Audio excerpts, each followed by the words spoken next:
Hello everyone, আসসালামু আলাইকুম। আজকে বানাবো খাসির মাথা বুটের ডাল দিয়ে বা ছোলার ডাল দিয়ে।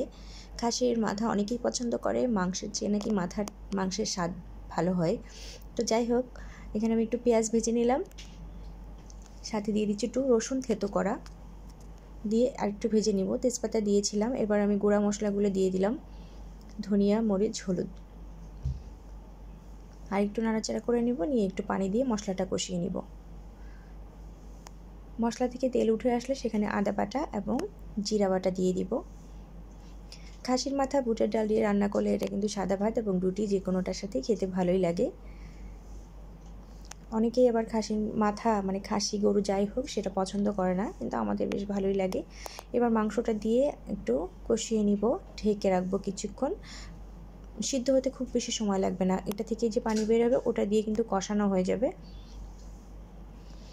তেল উঠে আসলে আমি ভিজিয়ে রাখা বুটের ডালটা দিয়ে দিচ্ছি আস্তে আস্তে। এটা দিয়ে মাংসের সাথে ভালো করে কিছুক্ষণ কষিয়ে নিব। যেহেতু পানি আছে, ওই পানিটা শুকিয়ে মোটামুটি ভালো মতো একটু কষিয়ে নিলে এটা কিন্তু মোটামুটি সিদ্ধ হয়ে যাবে। একটু গ্যাসের চুলায় বা মাটির চুলায় রান্না করলে এটা কিন্তু খেতে বেশ ভালো হয়।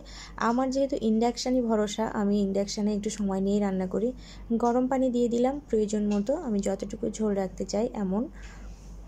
খুব বেশি ঝোল মাংসের মাথাতে রাখা যায় না, তাহলে ভালো লাগে না। হয়ে গেছে আমার মাথা রান্না করা, হয়তো এবার আপনারা করতে পারেন এমন করে। কেমন লাগলো জানাবেন।